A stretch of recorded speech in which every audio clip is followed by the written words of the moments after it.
Good afternoon, and welcome to Deloitte's Debrief Tax Webcast series in Asia Pacific.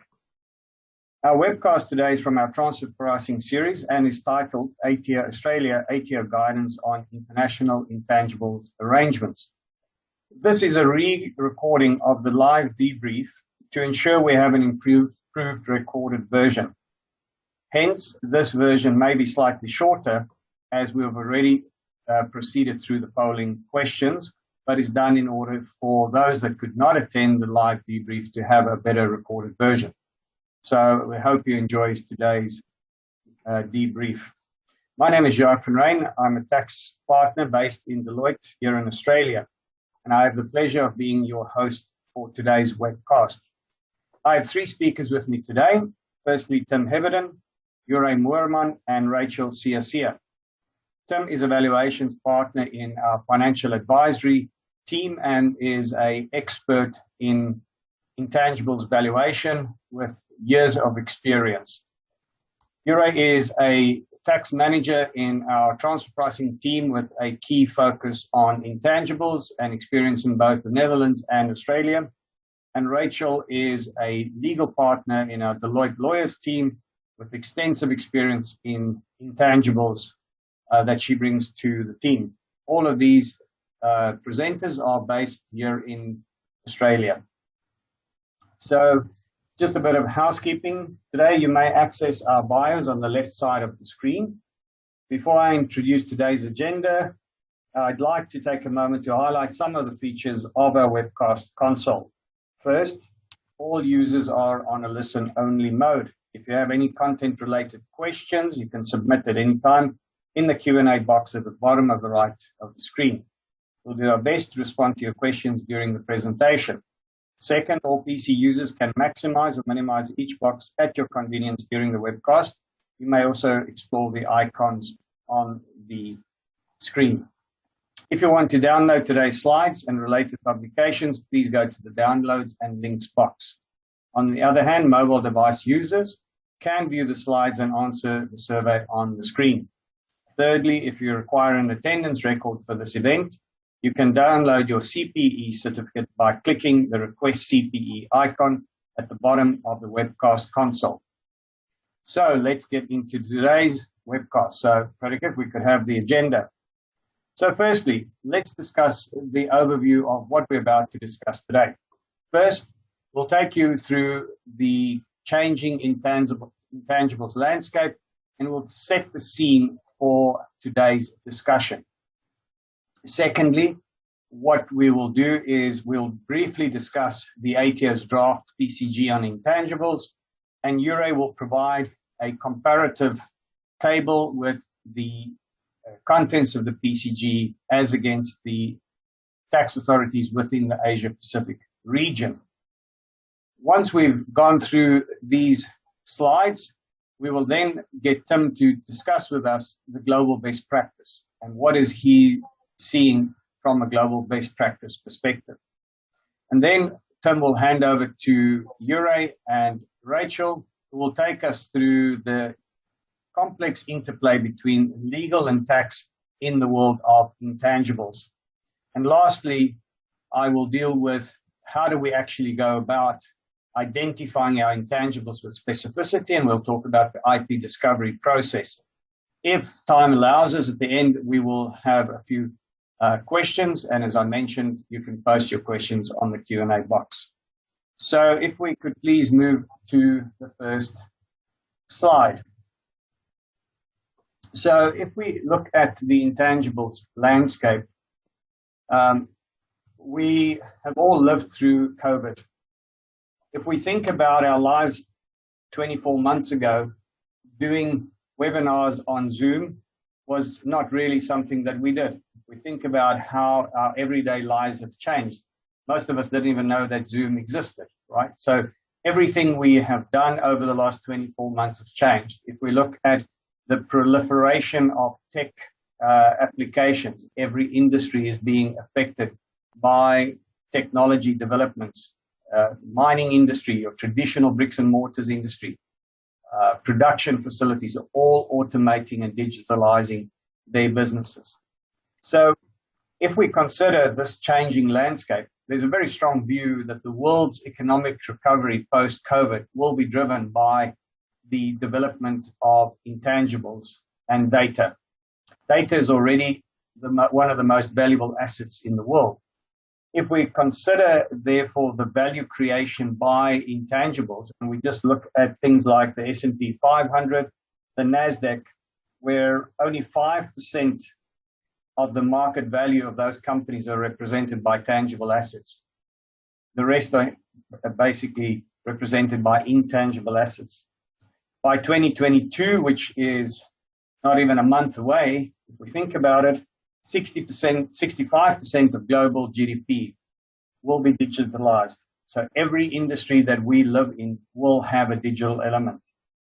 So if we consider all of these factors and we experience this speed of change, it is no wonder that there is a global focus on the digital economy by tax authorities. The traditional tax landscape that we knew for 30 to 50 years no longer exists. It has changed. We don't necessarily provide services through people, but they may be provided through technology. So tax authorities are scrambling to ensure that they can protect their tax base and ensure that they can tax this new digital economy. So if we bring that back to today's context, one of the points for today's discussion is the ATO draft PCG on intangibles. And the ATO has always been seen as one of the more advanced tax authorities leading the way in many areas. So today, we will be discussing this draft PCG and getting a bit of an understanding of the impact for taxpayers. But because this is an Asia Pacific webcast, we also want to give you a highlight of what other tax authorities are doing, but also to understand that the ATO may be a first mover, but how could this impact the Asia Pacific tax authorities and your obligations as taxpayers in this region?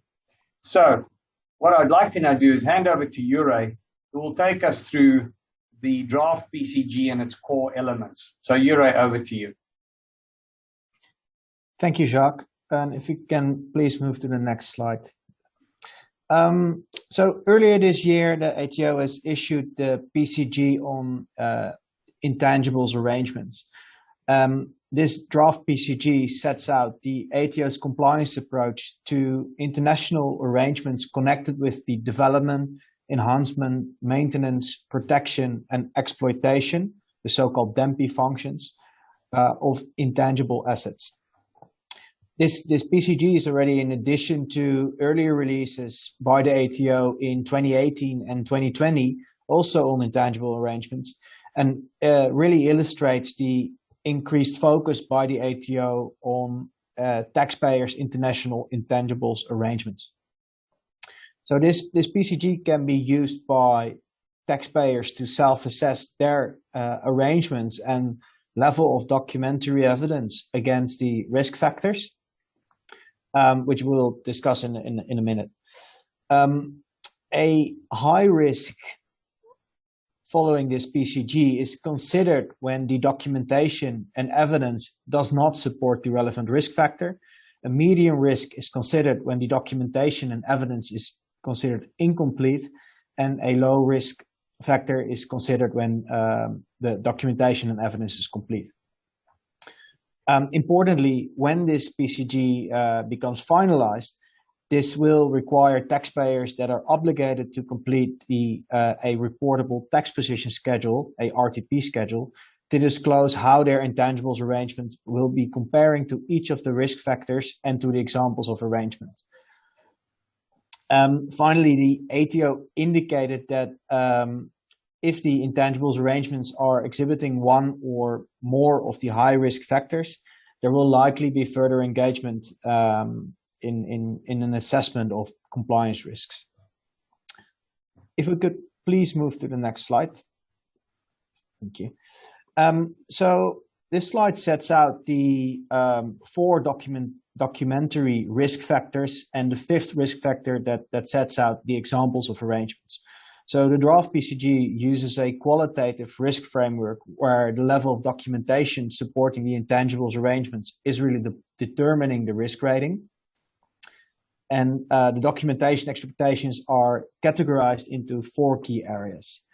So with the first risk factor, the ATO really aims to understand the commercial considerations and requires contemporaneous documentation to identify and evidence the commercial objectives and considerations underpinning the intangibles arrangements.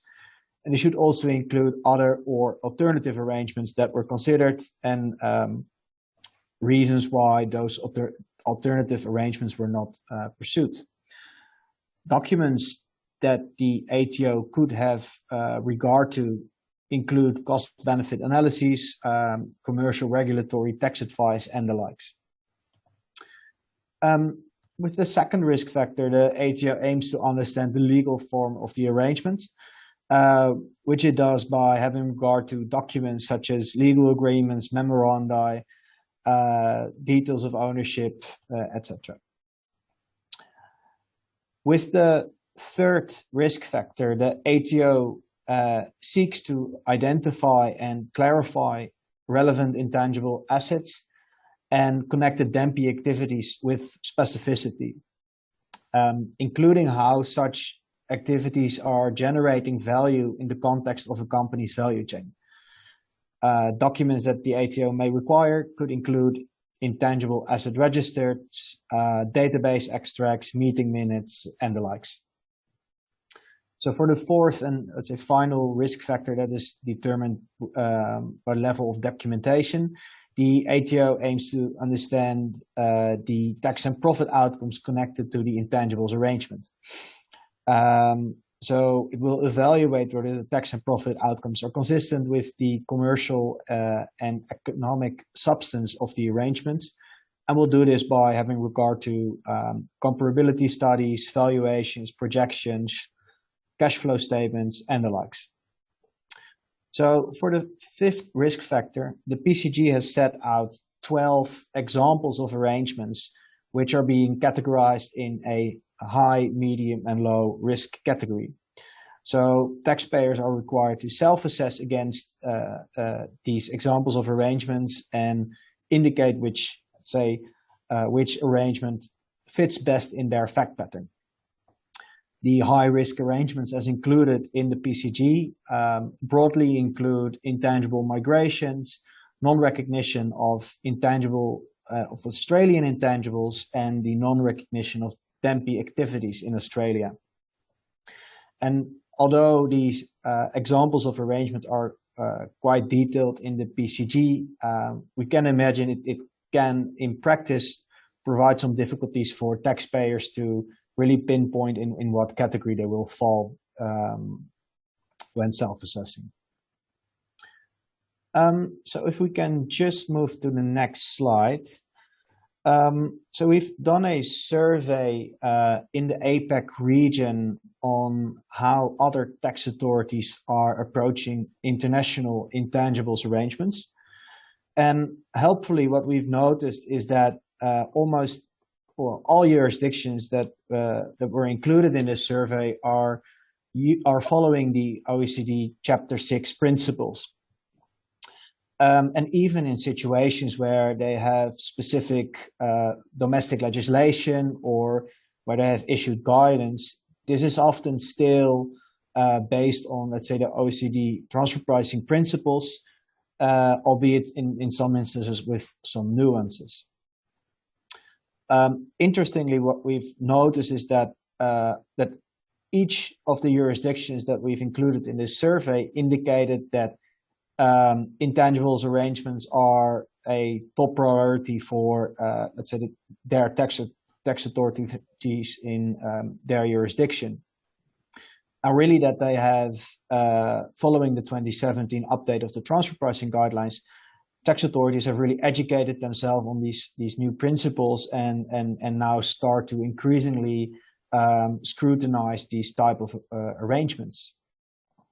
And this increased focus is really evidenced by the number of specific disclosures that we've seen in the other jurisdictions that are required to be made by taxpayers, specifically on intangibles arrangements. So what we've noticed is that there are increasingly forms or specific disclosures where taxpayers need to disclose amounts of their intangibles arrangements, the specific types of intangibles arrangements, and their transfer pricing policies, as an example. And now in Australia, with the issuance of the new PCG, we believe this, let's say, sets a new standard. And as Jacques already indicated in the introduction, this could mean that we'll see these types of expectations throughout the jurisdictions in the upcoming years as well. With that, Jacques, I might hand back to you for the first polling question.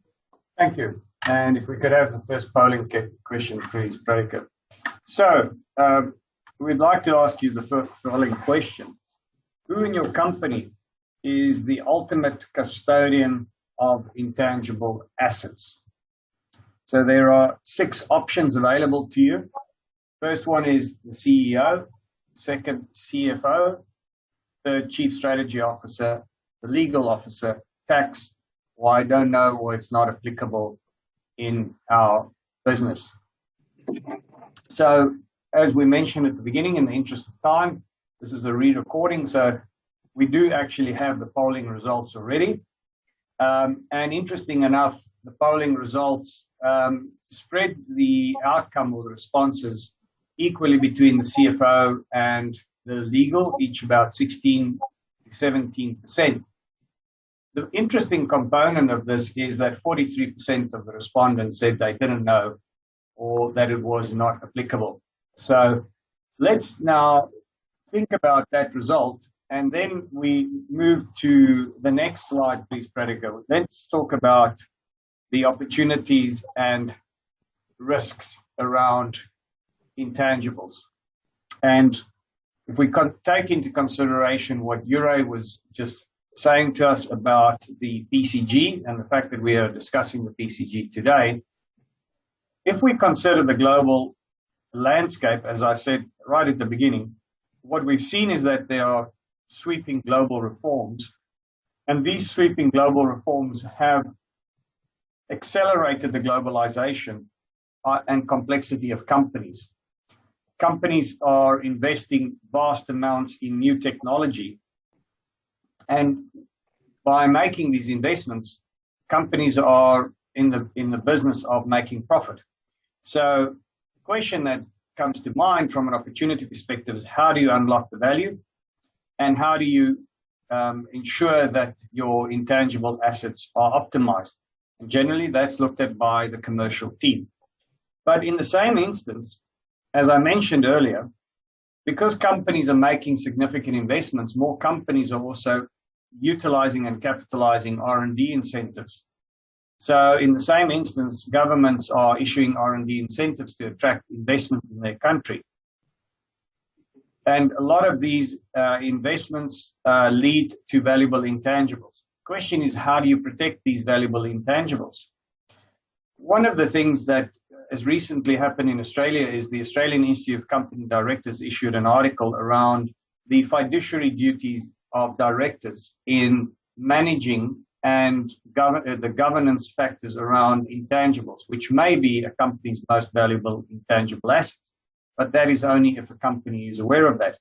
And in the US, we've seen the US authorities are leading in a new trend of class actions against non-executive directors for not exercising their fiduciary duty against with regard to the intangibles.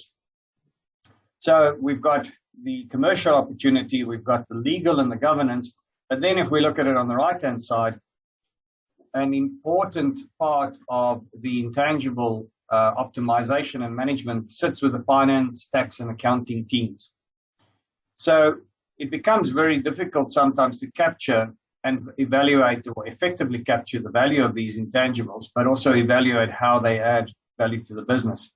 So a critical element is the appropriate identification classification and categorization of these valuable intangibles. And with the speed of change, the complexity of intangibles, it becomes very critical to do this recognition. The PCG that we are speaking about today, as Ure has mentioned, requires taxpayers to self-assess against certain guidelines. And part of those guidelines are, one is, have they identified it and applying the OECD guidelines, but also do they have documentation to support this? And the question is, well, who sits as the custodian of all this information? Where is it held? Now, if we consider this, what we are seeing is that intangibles create both an opportunity for companies, but also creates a compliance risk. And for a moment, if we stand back from what is perceived as very onerous requirements in this PCG, let's for a moment take the noise out of the PCG and just consider that companies are dealing with highly valuable intangible assets. And as I mentioned earlier, only 5% of, say, the NASDAQ's value sits in tangibles. Tim, I want to throw it to you and say, well, if we just disregard what is perceived as these onerous requirements for a few minutes, but we consider what is global best practice around asset management, you want to take us through what you're seeing from your experience, please? Great, thanks, Jacques. If you could move on to my first slide. I guess the economic rationale for tax authorities, before we get onto the best practice, just to reiterate the clarity of that. And this chart encapsulates the NASDAQ, the breakdown of the NASDAQ 100 enterprise value, which Jacques has referred to. So only that tiny little slice, less than 5% at the top, is contributed by net tangible assets. So obviously the NASDAQ is more tech-centric than other markets, but we've looked at all major stock exchanges and a multitude of companies, and the story is clear. Intangible assets have become the dominant value drivers. In the digital age, the essence is that every business is a tech business. Every business is a data business, and every business is a brand business. The second factor that comes out of this chart is that only a small percentage of intangible assets appear on the balance sheet. So that dark green section. Within the NASDAQ, it's about 15%, similar in many other stock exchanges, which leaves a very large percentage of enterprise value not appearing on the balance sheet. In NASDAQ, it's 80% of the value is undisclosed. So what makes up this total intangible value? And the right-hand side of the diagram shows there are a multitude of different intellectual property rights, contracts, capabilities, and relationships, and that these can be bundled into different commercial assets, whether it's technology, data, contractual assets, or brands, just as examples. Now, Jacques, it's taken me a little while to get to your question, but I guess the most basic asset management requirements hold true to tax compliance. And the first and foundational one is that you have to make sure that you understand the current and the potential value of all of your material intangibles. How on earth can you develop strategy, manage risk, and negotiate deals without knowing what assets you've got and how much they're worth? And it does get back to this, where a lot of those intangibles are not visible on balance sheets. So companies require kind of very detailed internal management systems. The second asset management requirement is also consistent with OECD requirements. Effective asset management requires intangible assets to be defined with specificity. To protect to protect competitive advantage generated by your tech, data, brands, and other intangibles, you really need to understand the specific rights that underpin those assets. So, based on this initial summary, there's a fairly good deal of alignment between transfer pricing requirements and good asset management. If we move on to the next slide, this indicates that it's not just that intangible assets are plentiful and valuable. IP assets in particular are also extremely complex. There's always plenty of talk of the latest tech unicorn, and this tends to focus on the upside potential, which is provided by the scalability and nonlinear returns generated by technology and data assets. But you have to read the fine print. There's also a downside. Promised value can evaporate through development roadblocks, technical obsolescence, and the inability to protect differentiating factors against freeloaders or copycats. Due to these complexities, intangible asset valuation should integrate an assessment of the functional, legal, and economic characteristics of subject assets.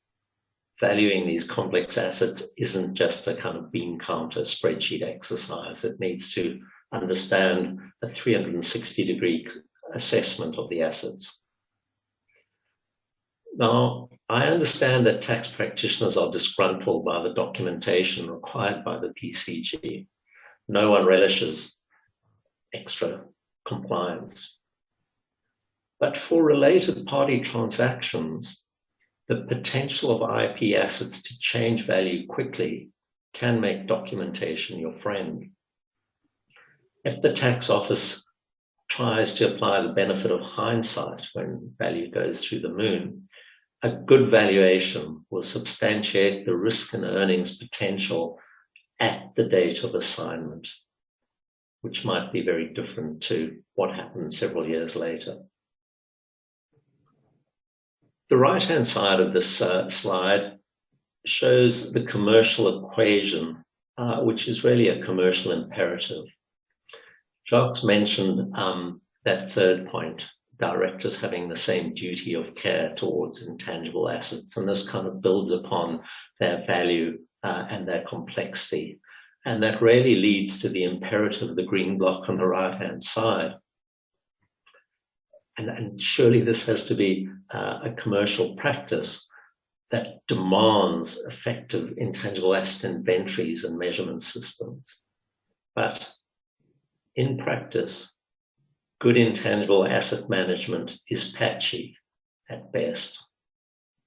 At a recent Asia Pacific conference for corporate finance specialists, I posed the question, what proportion of listed companies can attribute their enterprise value to specific categories of intangible assets?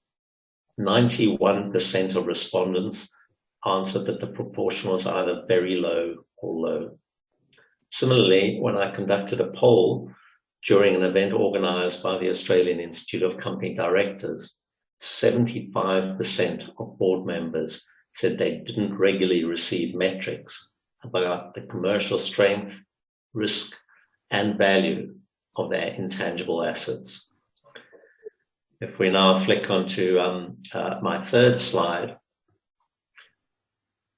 I can't see how multinationals can effectively meet the reporting requirements of the PCG without an effective intangible tracking system.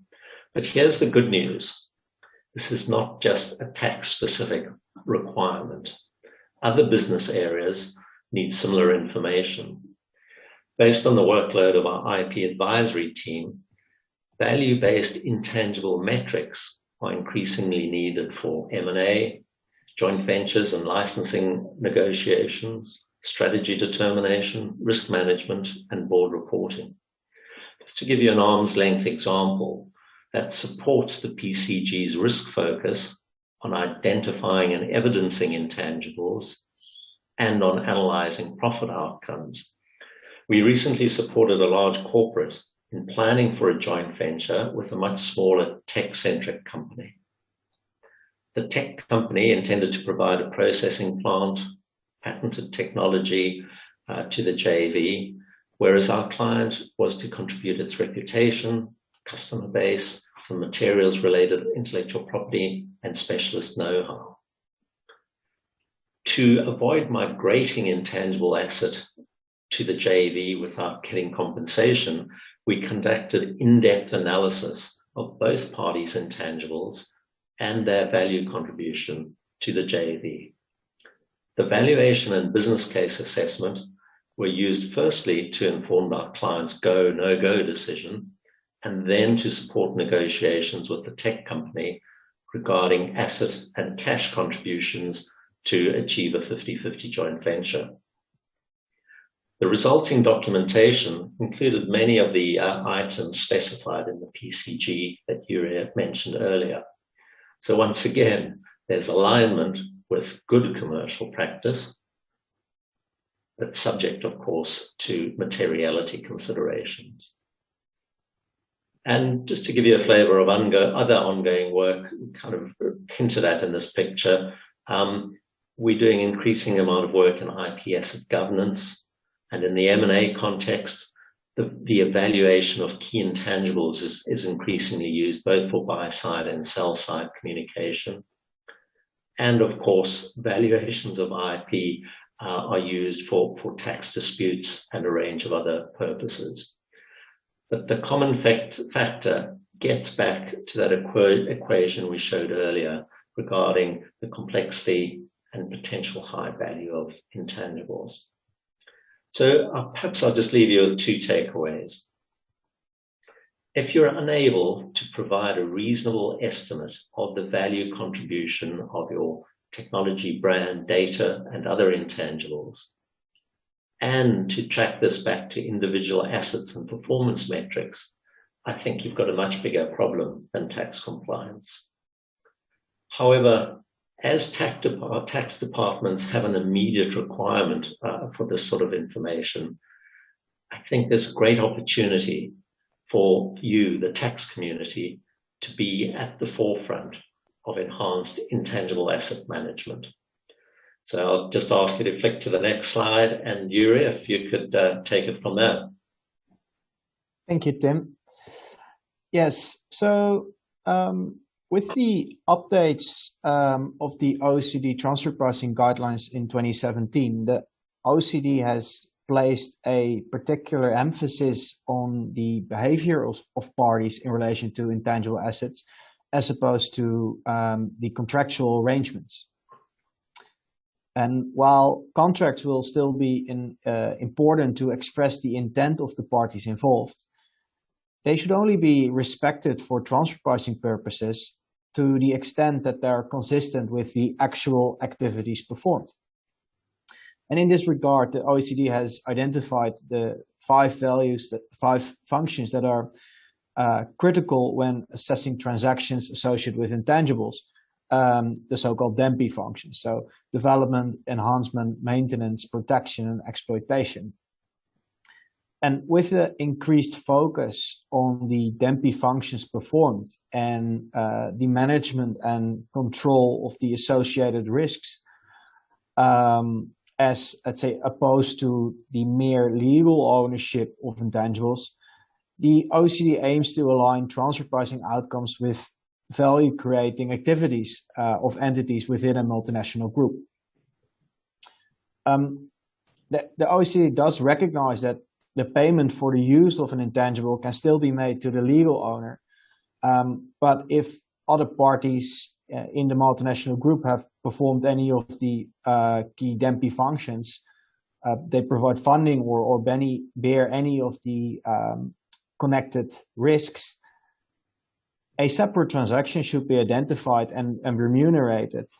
And because of this, after compensating the parties performing the key DEMPI functions, the legal owner may ultimately end up with, let's say, little or no profits. So, Rachel, I might hand to you. Would you be able to provide some insights how the performance of DEMPI functions can be evidenced with legal documentation? Thanks, Yuri. So first, if we'll look at the intangibles landscape slide, evidencing in this diagram what is consistently messaged by Deloitte and others is that the characterization of an intangible asset is much broader than what is characterized as intellectual property.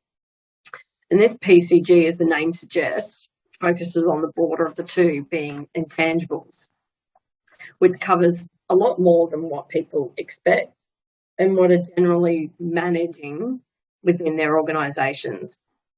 So when considering how best to manage your intangibles, you can see it'll involve a much broader team than just the legal team and the existing legal documentation dealing with IP.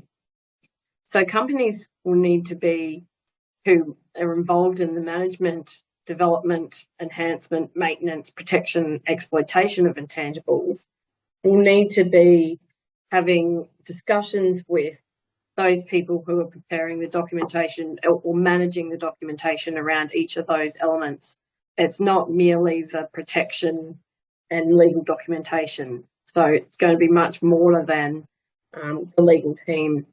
As Tim noted earlier, that intangibles have complex functional, legal and economic characteristics. So if we look at the next slide, we'll see that in different jurisdictions, there are different statutory rights.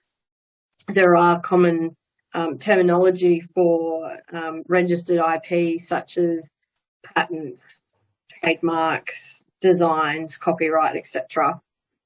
However, each jurisdiction will have slightly different rights and different rights for joint owners, for example.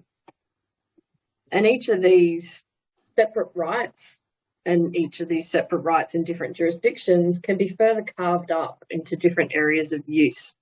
So creating independent intangible assets, which need to be managed separately, as they may create different value drivers in different parts of the organisation. So if you think about a patent for a machine that may be used across many different applications, which may not be licensed in every jurisdiction, each of those licensed in each different use is an intangible asset and should be managed as such. So requiring input across all parts of the business, being strategic, legal, tax, accounting and operations across each of the jurisdictions in which the business creates, owns, uses, transfers any of those intangible tangible assets, each bring a different perspective about how they're using those intangible assets, how they drive value. Therefore, it's necessary to engage with each of those areas in the business to understand and properly manage those intangibles. And that in the engagement across all of those areas, particularly the strategic and the governance areas, will drive organisational change and the management of intangibles. When we talk about the documentation requirements and the level of documentation required for the ATO when assessing the taxpayers' intangible arrangements around the risk factors, information that the ATO require will understand, and as Ure pointed out earlier, the risk rating essentially as to where the business relates to their management of their intangibles. And that's heavily required around the documentation piece. Now, working with a lot of organisations in documenting their intangibles and particular IP, organisations generally concentrate on making sure they've got the documentation in place for their IP, not each of those individual intangibles. So where one may assess themselves of the particular company as low risk because they see that they've got sufficient substantiating documentation in relation to their IP, need to consider those individual intangibles, not just those patents and trademarks that they have on their legal registers. The documents not only need to evidence ownership, but the grant of rights and the dilution of those ownership of intangibles. and the planning around the setting up of the legal arrangements and the relevant DEMPI functions that Jure discussed earlier. So many of the documents that we've been discussing here can have significant benefit to the IP and legal and commercial teams in the ultimate pricing of goods and services involving the intangibles, the IP protection strategy, IP litigation matters and staffing strategies around those intangible aspects to the business. So when we are now looking at, we've got the PCG, how are we going to, what's my advice to you in reviewing your intangible arrangements? Is to identify the intangible assets that have migrated prior to the publication date of the draft PCG, as this may affect all of those arrangements and these principles apply to prior transactions.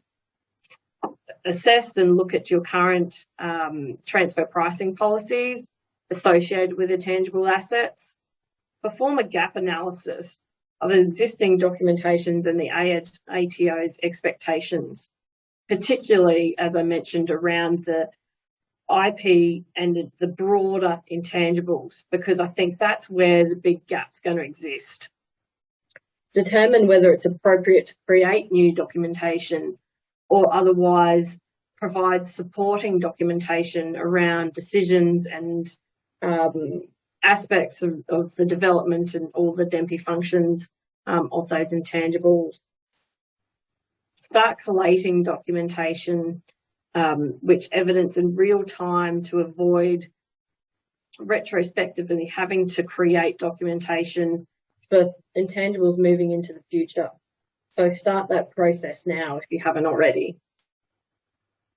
And ensuring that any concepts included in the draft PCG are accounted for prior to entering into new or making changes to existing intangible arrangements, so that you're setting yourself up with a great base of information which is supporting not only the documentation requirements for the PCG, but as Tim mentioned and discussed earlier, the decision making for the organisation in the processing and management and how the strategy around those intangibles. So I think now would be a great time to hand back to Jacques, who will talk about the discovery of intangibles within your organisation. Jacques. Thanks, Rachel. So we've heard from Tim about global best practice. We've heard from Jure about the changes to the definitions, and we've moved to a much broader concept. And Rachel's taken us about best practice and how you would go about managing this. So this brings us to our second polling question. And the question for you today is, the leadership team of my company has a clear overview and effectively commercializes the company's intangible or valuable intangibles. So let's look at the polling results, which we received earlier. So what the polling results show us that 47.9% of our participants on the live webcast were neutral and didn't have any specific view around who or that the leadership had a handle on their intangibles. Only 4.3% strongly agreed that the leadership team has control of this. And therefore, if we look at this, 31% said they agreed and 13% disagreed.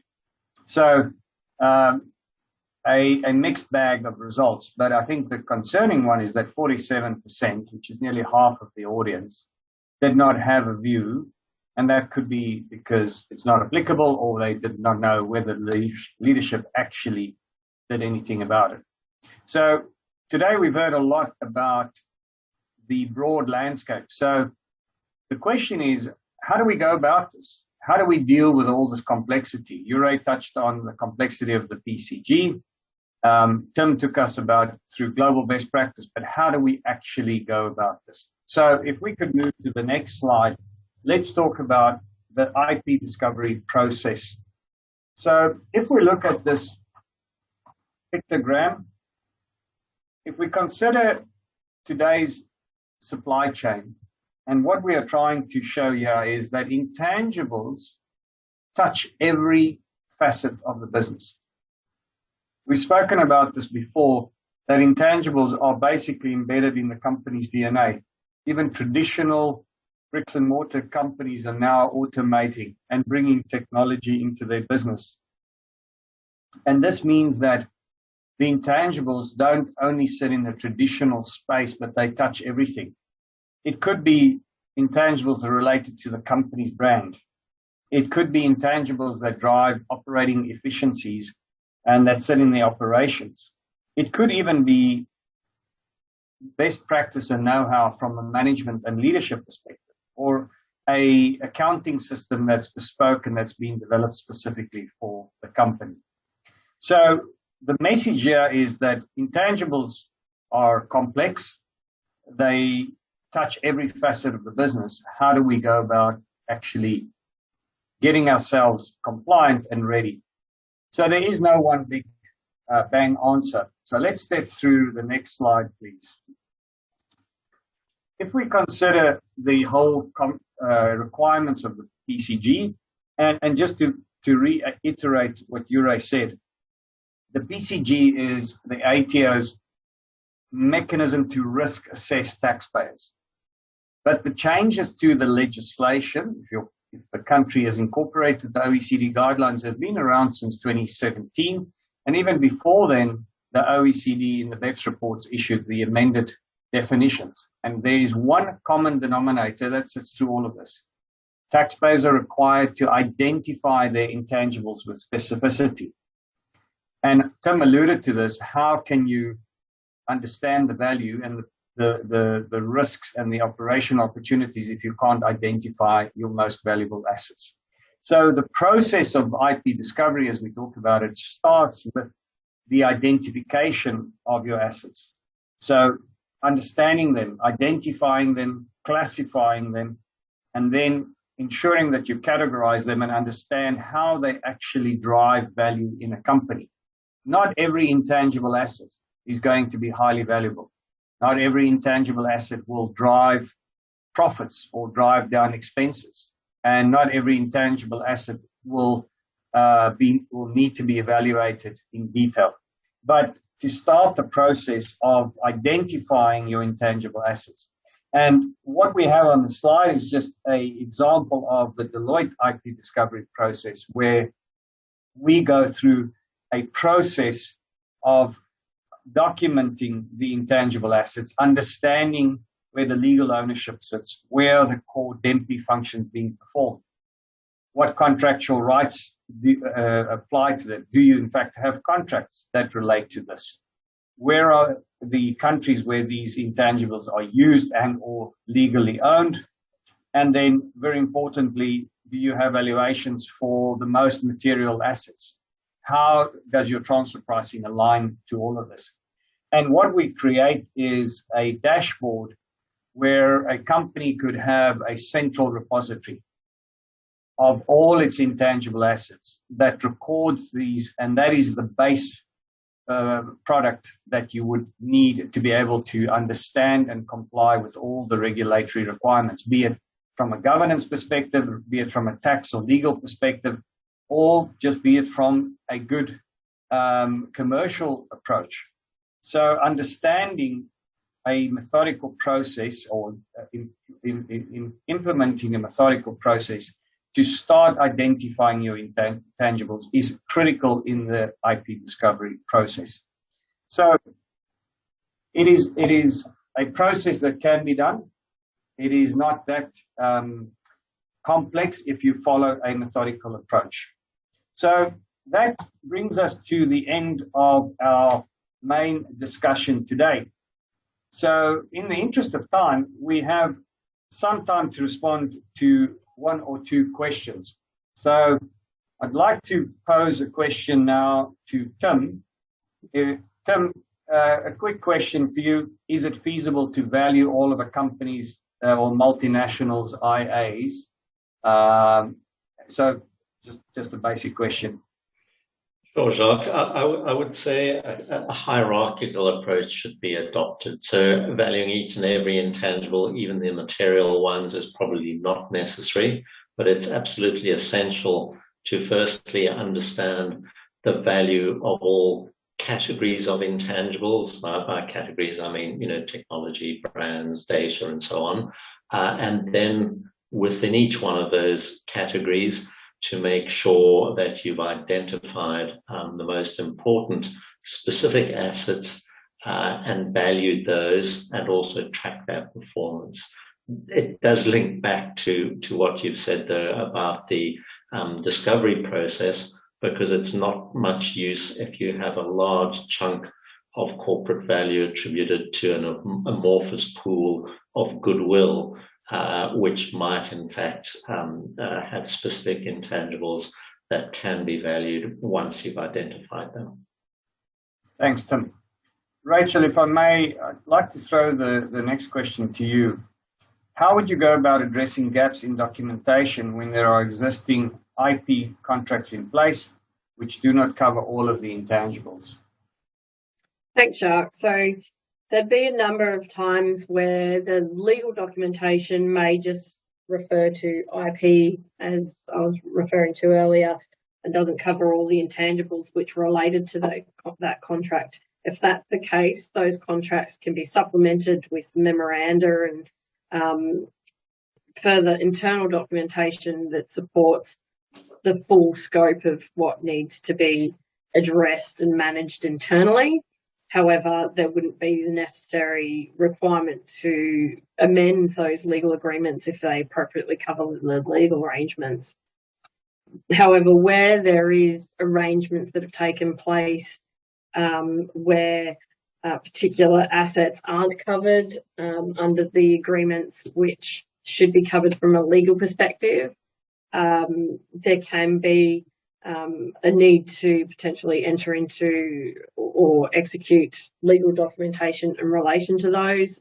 And these can simply be confirmatory deeds of assignment or confirmatory, whatever the transaction is, a license, etc. But in many cases, it will be bringing around more internal documentation to support arrangements that are already in place to fill those gaps as to why things were done and how things will be managed going forward. Thanks, Jacques. Thanks, Rachel. So I think we have a minute to go. So Uri, last question. I think this is just given our topic for today, talking about the PCG. And the question to you is, what are the anticipated changes in the final version of this PCG? And when do we expect this PCG to be finalized? Yeah, so what we understand is that the final version of the PCG will look a lot like the draft that was published earlier in this year. There will be some softening of the language, but the overall principles and let's say the expectations from the ATO for taxpayers will be much the same. The finalization date is anticipated for late January or early February 2022, which may imply that taxpayers that need to do a RTP schedule at the start of next year may need to self-assess against this PCG and report their self-assessed risk rating in their as part of their income tax return. Thank you, Uri. So, ladies and gentlemen, today we try to bring you a message of the developments in Australia from this PCG, but as we mentioned right at the beginning, this could be just a forerunner of what we see from a Asia-Pacific tax compliance perspective. But Tim and Rachel also put this in context for us, that getting across your intangibles and having your legal tax accounting valuation and governance in place is just good business practice. And as Tim's example explained, to do a good deal, you may need all of this in any event. So the PCG is just one requirement, but intangibles are yet to stay, and they are key value drivers in businesses.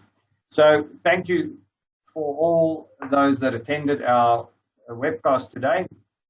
To Tim, Uri, and Rachel, thank you for your contributions, and for those who joined us today, big thank you.